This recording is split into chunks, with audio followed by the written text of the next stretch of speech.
All right, I'm excited for my next guest. Anytime I need to talk Iowa football or just catch up, I know I can rely on Scott Dochterman, national college football reporter for The Athletic. Scott, how you doing, my man? I am great. It's hard to believe that you were in my class 8 years ago at the University of Iowa.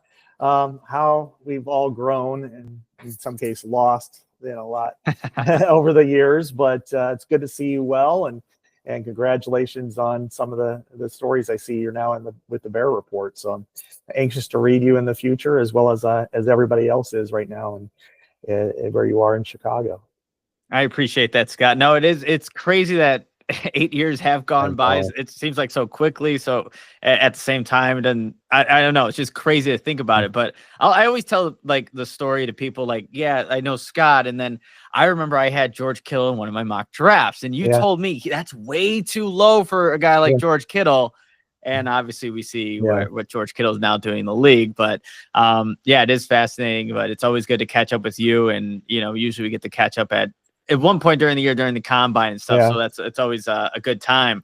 But, I had to bring you on because every time I jump on Bears Twitter, people are just talking about Kaleb Johnson and what it would be like to have him in this backfield now that Ben Johnson is the head coach. And I definitely want to get your thoughts and just perspective on him and what he can potentially bring to the next level. But I do want to, start with Matt Aponte, the now with the Chicago Bears with Iowa for some time. He's the offensive quality control coach, and then also Declan Doyle, the offensive coordinator. What can you share about those two guys and just your experiences with them?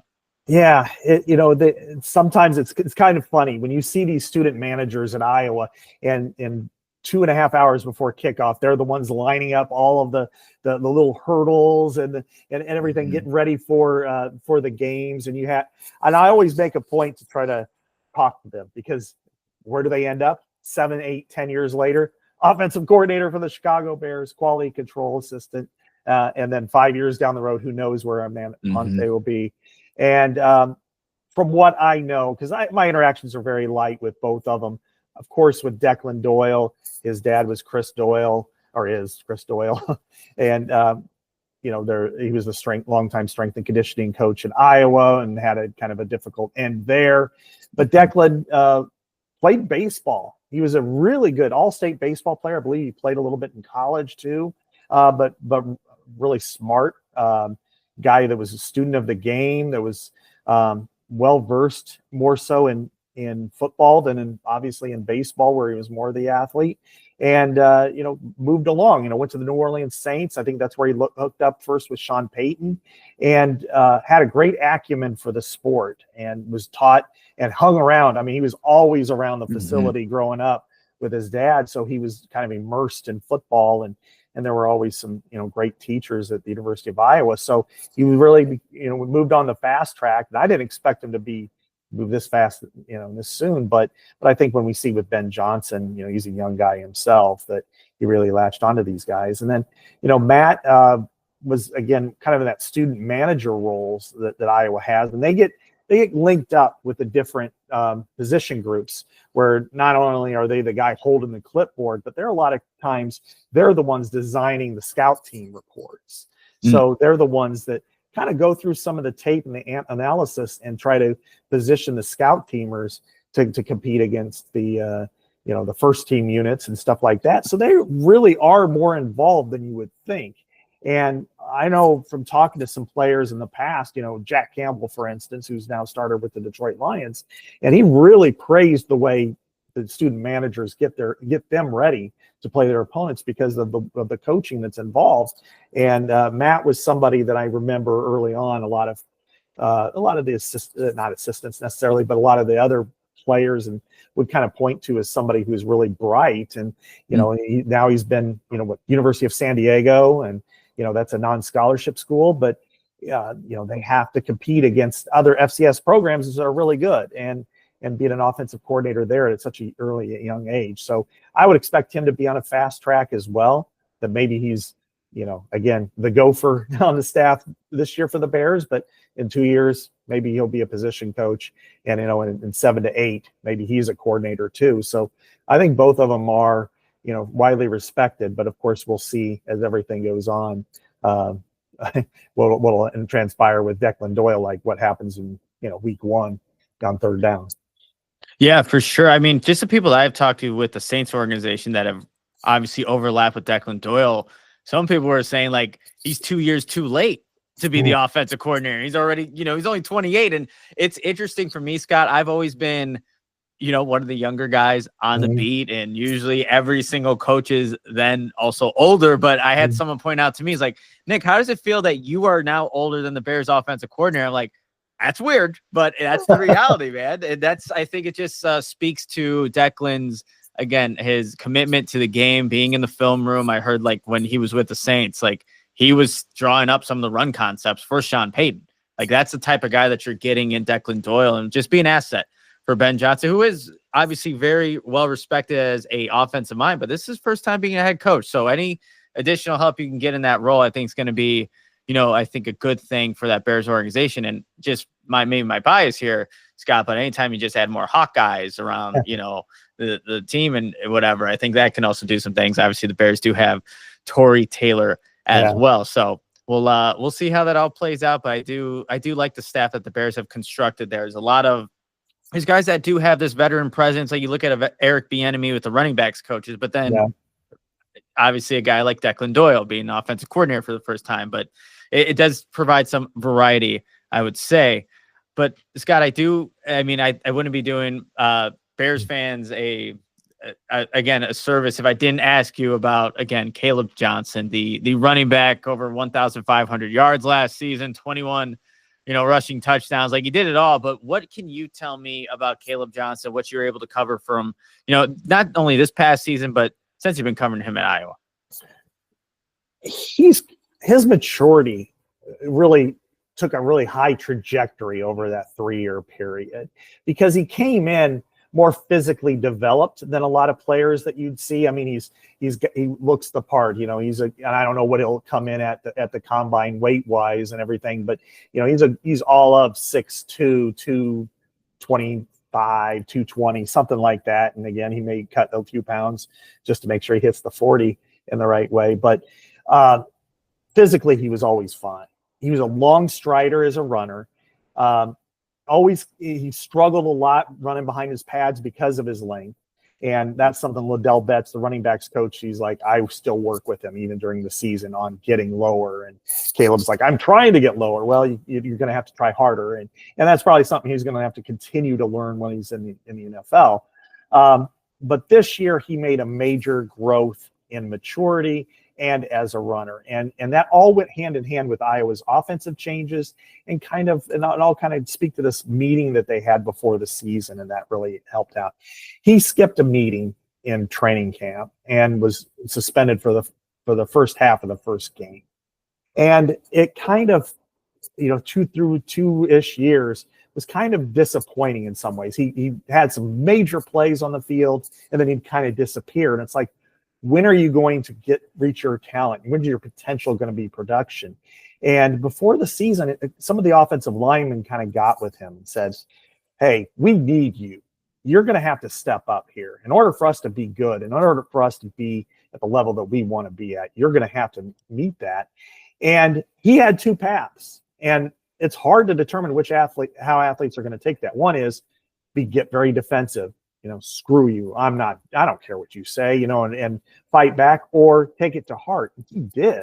To his credit, he absorbed that, and without fail, lived it. He lived it on the field and how he represented himself with his teammates, with the offensive linemen that really pressed upon him how much they needed him.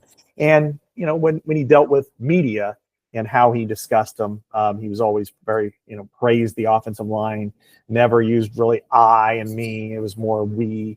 And I think that changed, enabled him to take that to the field. Now, Iowa changed its offense in one direct run that really impacted him, that I think Ben Johnson did a good job with conceptually, or with the Detroit Lions organization, and that is incorporate more of a mid-zone run, which emphasizes his strengths. He is prototype one cut and go guy, because he's a long strider, got great power, and really he'll be one of the fastest running backs in the 40. We'll see, because he's such a explosive runner. And that mid zone enabled him to really hit the hole and hit it hard. And that's why you saw so many 20-plus runs from him, and why he was so able to get down the field. And he really was rarely caught from behind.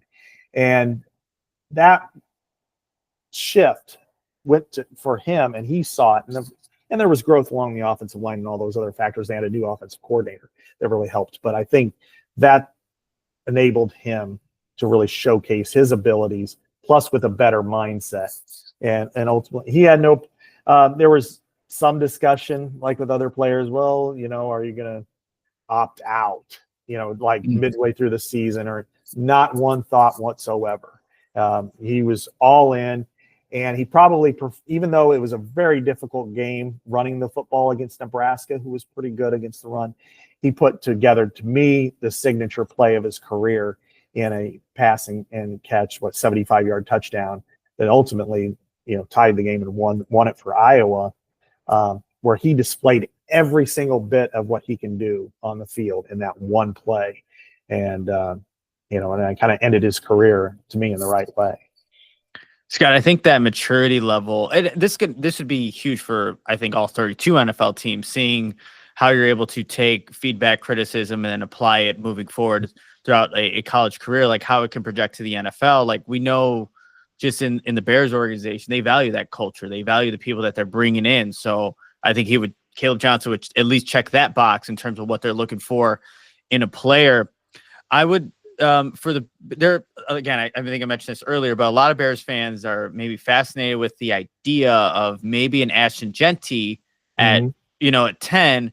But what game would you tell Bears fans to watch of Kaleb Johnson in his time in Iowa that would maybe tell those people that are so fixated on Jeanty that you're still getting a good running back in Kaleb Johnson, even if you don't get the top guy in the class?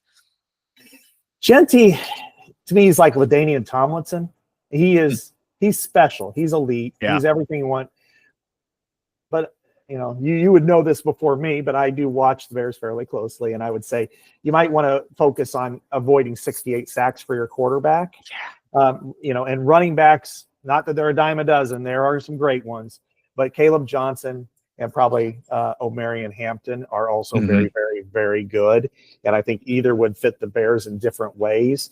I would say that Kaleb, after watching David Montgomery for a few years, Kaleb is somewhat more in tune with what David Montgomery does, but has maybe not quite as much wiggle, but more power and more speed. So he is the kind of guy. My comp for him is Larry Johnson. And I'm going back for a ways, what he was like at Penn State and with the Chiefs for a while. I think that's my comp. Some people use Le'Veon Bell, and that's probably something we'd have to grow into a little bit more as a pass catcher to fit in that category. But I think he's got a high ceiling, and he showed some of that this year. And whereas, Ashton Jeanty would probably start from day one, be 1,000-yard running back for sure, and alter your offense. But is that going to help the Bears be successful? I think Kaleb Johnson, second round, I know there's 2 high second-round picks. If he's available, he alters your offense because you can lean on him to run the football. And I would say if you're looking for a couple of games, I think there's 2 that stand out that I would point to as Kaleb Johnson, the running back, and how he can reshape your team. One is Maryland. And even though Maryland wasn't very good, he ran the ball, 35 times, I think it was, in that game, because they had a walk-on quarterback. They had quarterback issues all year. I won't bore everybody with the details, but it was significant issues off the field and on the field. They had to go with a walk-on quarterback, and they said, hand the ball to him. And they stacked the box. They have a really good defensive tackle, Jordan Phillips, who I would definitely recommend him as a third-round type of defensive tackle. Yet he ran for 164, and they pounded and pounded and pounded and pounded it, and had a couple of touchdowns. And it was a game where you could say you could rely on him if you need him to carry the ball 30 times a game at any level. He's capable of doing that. And then, to me, what showed him at his best was probably against Minnesota. And he had 206 yards, 3 touchdowns. And it's the type of game where he's at his best is he constantly can wear on a defense. And then once there's a break, he can hit it, explode, and hit big plays in the running game. And he's very much capable of breaking long runs. And he had more than 20 runs of 20-plus yards this year and several touchdowns, 7 multi-touchdown games for Iowa, and had the single-season record for touchdowns. They've had some good players over the years. So I would say those two stand out for me. And even going back to his freshman year, we had a 200-yard game against Purdue on the road in a heavy wind game, so they couldn't pass very much.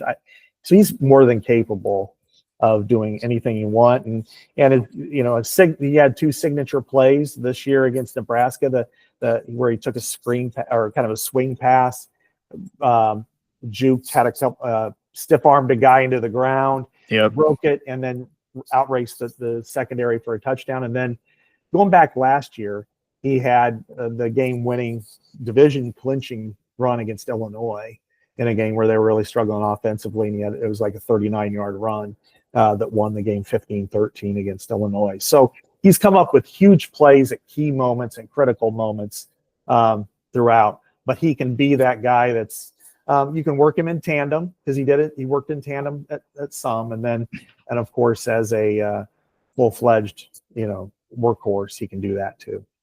And I would think, just looking at the Bears roster as it stands today, like I don't think the Bears are moving on from Swift. He did just get a contract, so it probably would be some type of tandem if they were to maybe use one of those second-round draft picks on a guy like Kaleb Johnson. I have just the NFL prospect, just their draft profile here. Lance Zierlein. I mean, I'm sure when I was in your class, like doing up these mock draft exercises, looking at what is Lance thinking. And one of the weaknesses that I do see on here, Sky, I just want to get your perspective on it. Unlikely, it's the last bullet point here of only 5 for Kaleb Johnson's profile. Unlikely to be trusted with third down protection duties. Was that maybe something that, I don't know if you remember any games where like there were instances where Kaleb maybe just didn't hold up in protection? Or I guess, did that ever come up, or is that something popped to your head when you think about that? Earlier in his career, he wasn't the third down back. They had another guy, LaShawn Williams, who subsequently transferred, that was more their trusted player who could handle that a little bit more. It was more or less that he wasn't on the field as much in those situations. And part of that was more because they wanted to take away some snaps for him. And then they had a couple other players who were maybe as equal or maybe a little bit better sometimes in pass catching situations, and that are there now. And it was a wear and tear issue more than anything. Now, is that a detriment? I don't know. I would hate to say yes, and it isn't. He's strong and physical enough to help you in that area. He wasn't really in those plays that often because he wasn't asked to be. And, again, because they wanted him to run the football when he was in the game. And so to say whether they trust him or not, I think that's going to be up to the individual coach. He was only at Iowa for 3 years. He was more in a trio in his first 2 years, became the workhorse later on, and kind of was pulled off those. So I wouldn't say it's a negative for me. I wouldn't call it a positive either, just because I haven't seen it. That's always a tricky thing with trying to evaluate college prospects and how they can translate to the NFL. We're only looking at what they're being asked to do at their respective universities. And that's why, again, I keep going back, like a guy like George Kittle, what he was being asked to do at the time at Iowa, and then seeing what he can do at the NFL level. It's completely like there's a lot other things that George Kittle is capable of that you just didn't see consistently enough at Iowa, but obviously translates to the next level. So that's always a tricky part with this. So we'll have to see where Kaleb Johnson lands, and if it is with Chicago, how Ben Johnson would utilize a guy like that. Scott, just any more Iowa Hawkeyes that you want to highlight here that either, guys that maybe could fit the Bears and what they're trying to do in Chicago, or just guys that you think are, going to be some players at the next level? Yeah, they have 7 guys going to the combine. And I think all of them in different ways are draftable. And so, they're not guys that we talk about a lot. Kaleb, of course, will be at Iowa is the top of the list. And I've covered a lot of the Big Ten too, but there's there's a couple of players I think that Bears fans should watch or look for because, with Cole Kmet, you might want another number 2 tight end, and somebody who I think might be there in the 4th or 5th round is Luke Lachey. And he's the next Iowa tight end. And he was a supreme blocker. He built himself into being a blocker. His dad, Jim Lachey, was a 3-time All-Pro in Washington and with the Chargers later on. So he's a guy who was got a really big catch radius, 6'6", 255-ish. Didn't have a lot of catches this year partly because of Iowa's quarterback situation. But I think he's a guy who can take it to another level and probably start off as being your number 2 or 3 tight end, but then ultimately becoming a very valued tight end in the future. And is he Sam Laporta or anybody like that? I don't know if I'd go that far, but I think he's somebody that's definitely, if he stays healthy, an 8 to 10 year guy in the NFL and be a valuable player. Well, Y.A. Black was asked to be a zero tech, guy who took up a lot of blocks at defensive tackle. I think he's probably a later round, 5th, 6th round guy, but he's the type of guy that you need. Collapse the pocket, take up blockers, let somebody else get to the quarterback. And those players are valuable. You don't want to always look at stats. You want to look at production and what they're asked to do. And then I'm not so sure what the inside linebacker situation is. If you're looking for somebody, I would say like a Jack Sanborn, but also and maybe even more productive is Jay Higgins. He was a unanimous first-team All-American last year. The year before had 170 tackles, which speaks to how much Iowa's defense was asked to be on the field. So he was very productive, off the charts intangibles, one of the most engaging players I've ever met. Probably more in that George Kittle category as far as personality goes. So he would be perfect for what you want to do ever on a daily basis. Yeah. He's probably in that 3rd to 4th round range as well. So those 3, maybe Sebastian Castro as a safety. He's a Chicago kid. I want to say he went to Richards, but I can't remember off the top of my head. I'd have to look him up. But he's a heat-seeking missile at safety. He played cash, so he was asked to cover slots and tight ends. Also did a couple other things. So those 4 in particular are guys that I would watch. They have a couple of offensive linemen, or they're probably in the late round ranges that if you get them, they're typical Iowa linemen. They play like they're second-year players. Is there a high ceiling for them? Probably not, but they're plug and play, and you know what you're going to get. So that's always a good, safe thing with Iowa at the offensive line. So those are the guys that I would look for. But, Kaleb Johnson, of course, has the most upside on all of them. Makes a lot of sense. And of course you got Sebastian Castro's high school, right? Richards, as because all about Iowa Hawkeyes and everything that, helps me to stay up to date with the team. Because I'll be honest, Scott, like when I see him on, I'm like, okay, I'm going to watch. I know what I'm getting into. That's the thing. I know what I'm getting into every single time I watch Iowa Hawkeye football, but I'm glad to have people like you that I can, talk to and, just stay up to date with the team. But I just want to say thank you for coming on and just sharing all the information that you had on this team, and what I think Bears fans are going to think is very insightful, just as they're preparing for the NFL scouting combine coming next week. The draft will be here before we know it, but just want to thank you for your time, Scott. All right. Thanks for having me, Nick. I appreciate it.